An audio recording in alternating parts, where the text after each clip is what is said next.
y en el Nasdaq. Tiempo, por tanto, para abrir nuestro primer análisis del día con José Lizán, gestor de Reto Magnus ICAP en Quadriga Asset Managers. José, muy buenos días.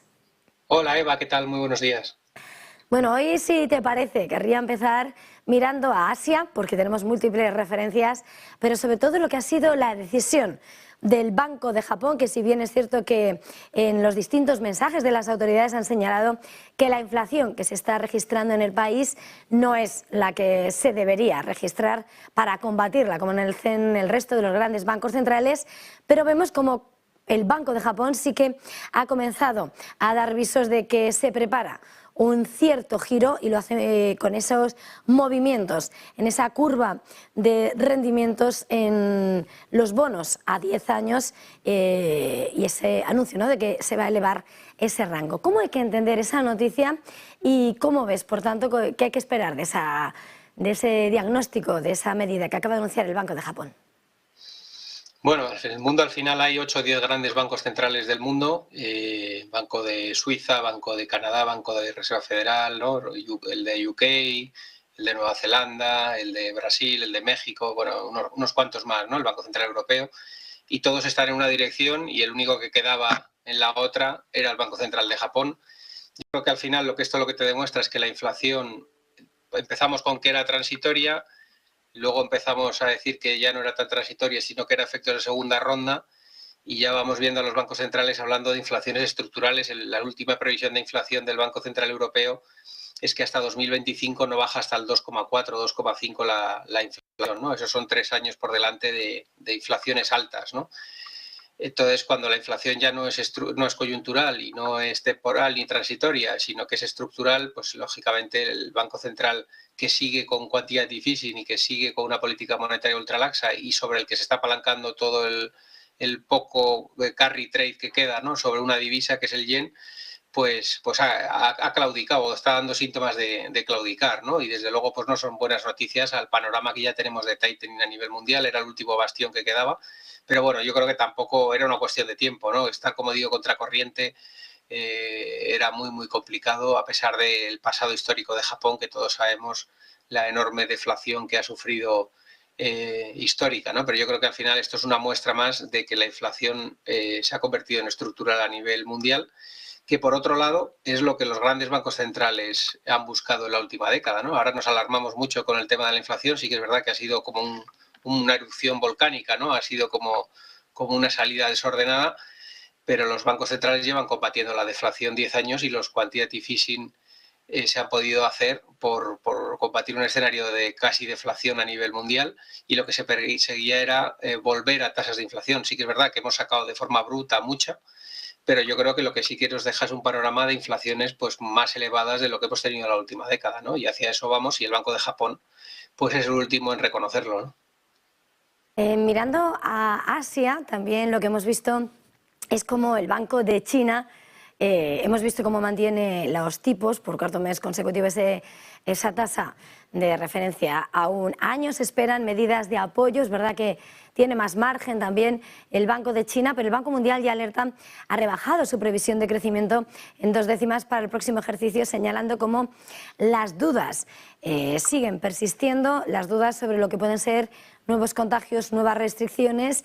Y sin embargo, también se hacen cálculos, lo estábamos viendo por parte de SP, de dónde puede estar el precio del petróleo, lo decíamos hace un momento, ante una reapertura completa, señalaba $121 el barril. Está claro que China es uno de los grandes catalizadores que espera el mercado, pero mirando por las dos partes, tanto lo que está siendo esa política del Banco de China, esas medidas que se esperan con más apoyo de liquidez para el sector inmobiliario, para avivar el consumo de los ciudadanos chinos, y lo que espera el resto del mundo, ¿cuál dirías que es el momento, cómo termina y cómo arranca, ¿no?, en ese momento de transición de esa política de cero COVID?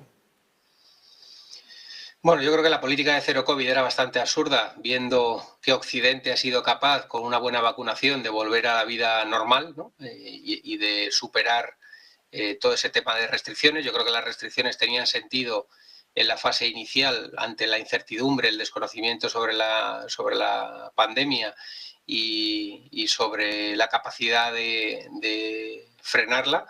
y creo que lo que ha sido un fracaso por la parte de la autoridad china es todo el tema de la vacunación de su sociedad. Sí que es verdad que son 1.200 millones de personas y es mucho más complejo que en otras zonas geográficas más pequeñas, pero bueno, yo creo que el gobierno de China tiene los recursos suficientes para haber hecho un sistema de vacunación mucho más eficiente que parar la economía o que bloquear ciudades enteras, ¿no? Y yo creo que se está viendo pues que ha sido un fracaso y ese fracaso pues les ha llevado al menor crecimiento prácticamente en 12 o 13 años, ¿no? Y estamos en las cifras más débiles de crecimiento de China de la última década, en un contexto mundial de ralentización y de moderación del crecimiento a nivel global en la fase post-COVID, ¿no? Y yo creo que lo normal, el gobierno chino además se autoimpuso una serie de restricciones para frenar burbujas y para frenar determinados excesos, sobre todo en el sector inmobiliario, pero también lo ha hecho en el sector tecnológico chino, cambiando muchos temas de derechos de las compañías y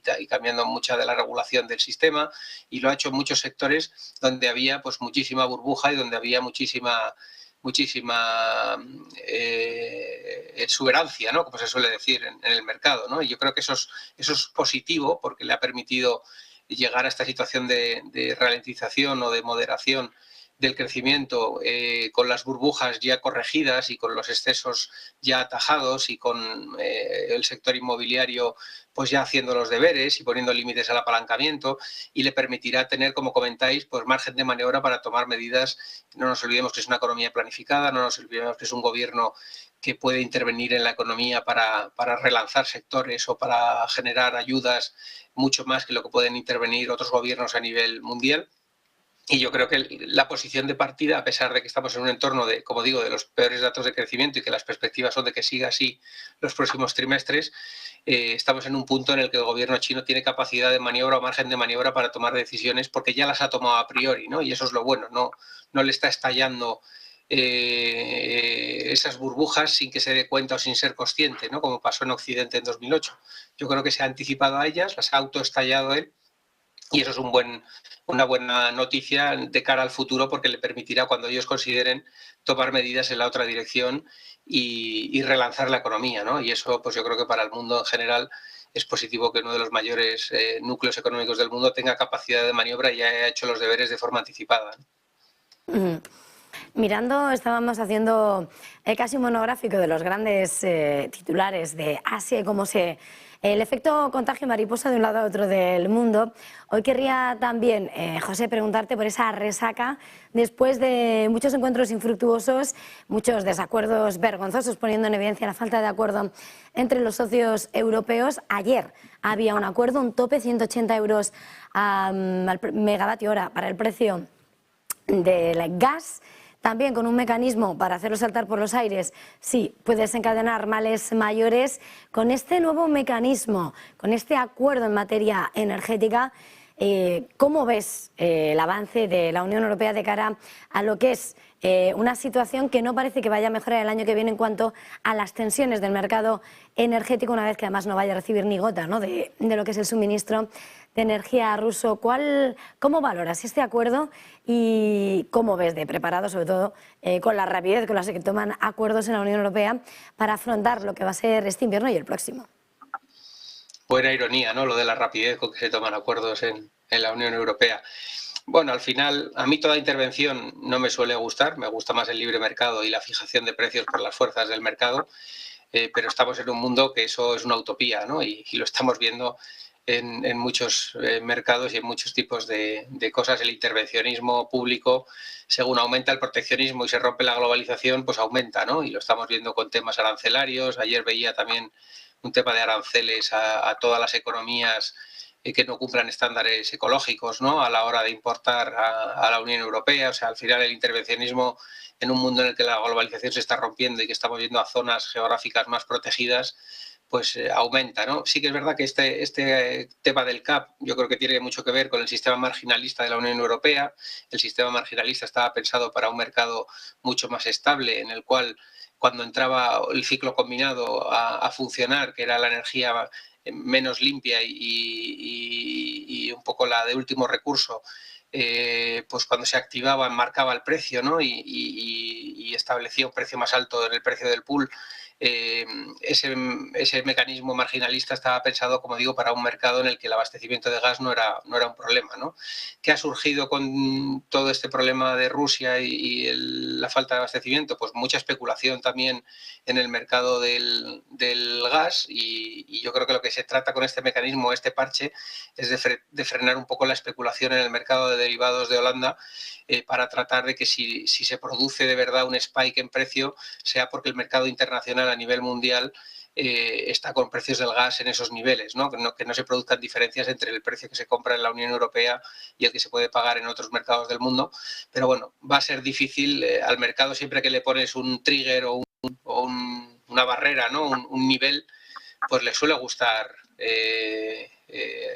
testearlo, ¿no? Y yo creo que seguro que este mecanismo en algún momento pues lo vemos activar para ver cómo funciona, ¿no? Al menos, porque a los mercados no hay como darle una referencia o una barrera como para que les guste jugar con ellos, ¿no? Así que es muy probable que a lo largo del invierno pues nos vayamos a ello. Lo que sí que es verdad que va a hacer desistir de la especulación a muchos de los especuladores que estaban actuando sobre el precio y bueno, pues en ese sentido puede ser un poco como cuando se prohíben posiciones bajistas en los mercados del mercado, si se ve una especulación excesiva que pueda dañar al conjunto de la economía más que favorecerla, ¿no? Pero bueno, como digo, a mí me suele gustar más que las fuerzas del mercado luchen solas y que la oferta y la demanda se adecúen y no tanto intervencionismo, pero por desgracia la Unión Europea pues va hacia una deriva intervencionista muy alta, ¿no?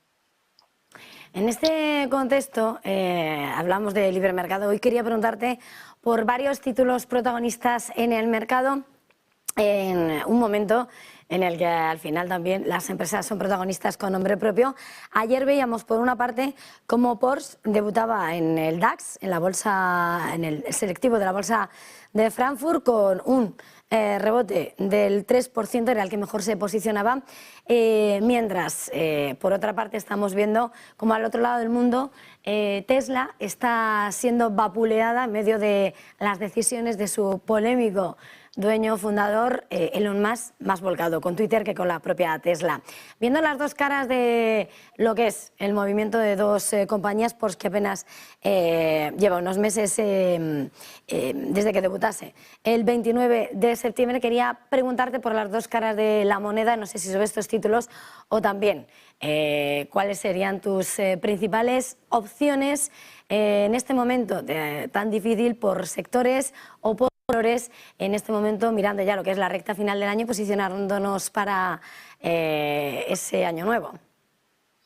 Bueno, yo creo que las valoraciones de uno y otro no tienen nada que ver, ¿no? Yo creo que Tesla venía de unos múltiplos astronómicos más ligados con la burbuja del Nasdaq, ¿no? Post pandemia, que con el mundo del automóvil, ¿no? Yo creo que al final lo que se ha cotizado siempre en Tesla es la disrupción, se ha cotizado la novedad, se ha cotizado las tecnologías diferenciales y las patentes diferenciales que tiene el grupo y se cotizó en exceso en la parte del post-COVID, pues igual que con tanta inyección monetaria se cotizaron excesos en muchos de los sectores y la corrección del Nasdaq, pues en Tesla está siendo proporcional. Además, hablando de los triggers que comentábamos antes, el señor Musk ha vinculado la financiación de Twitter en un momento dado con un precio de la acción de Tesla y hay un trigger, una barrera, ¿no?, que hace saltar todas las garantías. Está vendiendo paquetes de 3.000, 4.000 millones de dólares cuando vencen los lockups de la colocación anterior, con lo cual el primer vendedor